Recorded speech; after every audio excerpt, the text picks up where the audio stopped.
This is the C18 high-frequency concrete saw. It's specifically designed for cutting of reinforced concrete, masonry, and stone.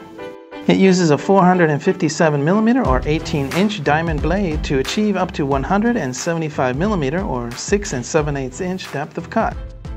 The 6500-watt high-frequency motor provides plenty of power for fast cutting and has full electronic overload and thermal protection. We use a permanent magnet synchronous motor design, which is far more efficient than competitors' induction motors. Higher efficiency means more power to the work surface for faster results. It is controlled by the P8K converter, which delivers 6500 watts on 380-volt three-phase input.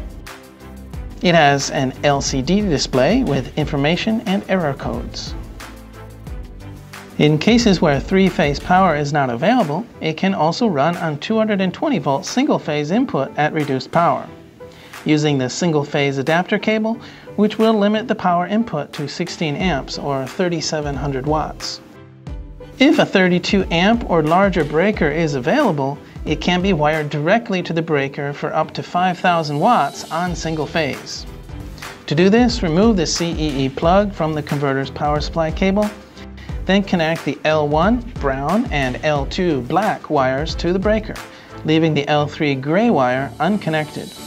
You must also connect the PE green-yellow wire to earth. This should only be performed by a qualified electrician. Both the motor and the converter are water-cooled for efficient cooling at high power levels.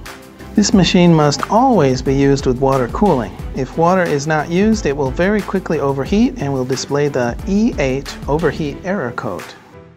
The motor connects to the converter with a special mil-spec coupling cable. Keep the covers on the couplings when not in use.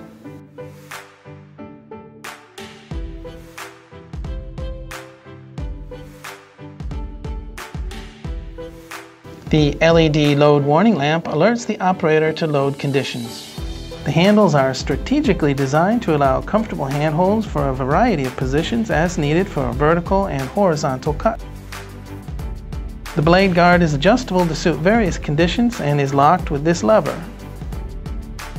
The lower splash guard follows the contour of the work surface and helps with slurry containment. It has a rounded rear edge to avoid catching when cutting in a backward direction. There's a clip to fix it in the upward position if needed. The guide rollers assist in making perpendicular cuts and provide a pivot for leverage. They can be removed tool-free if not needed.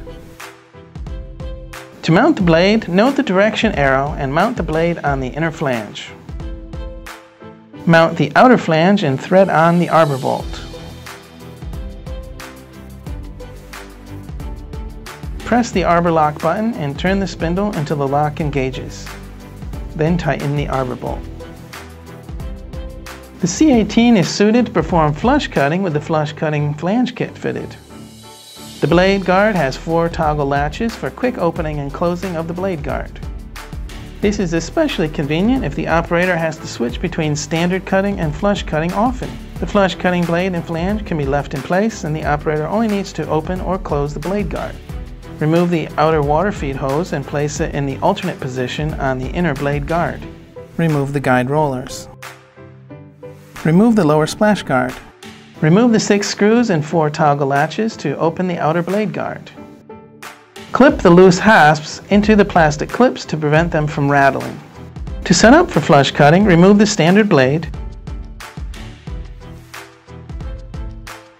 Mount the flush cutting flange on the spindle and tighten its socket cap arbor bolt with the M8 L-hex wrench.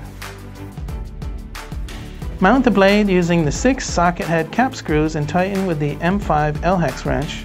Tighten evenly and diagonally. Install the rim brush in the track in the inner blade guard. Once the flush cutting operation is completed, immediately remove the rim brush and replace the outer blade guard and water hose. Never operate the saw with the outer blade guard removed except for flush cutting operations.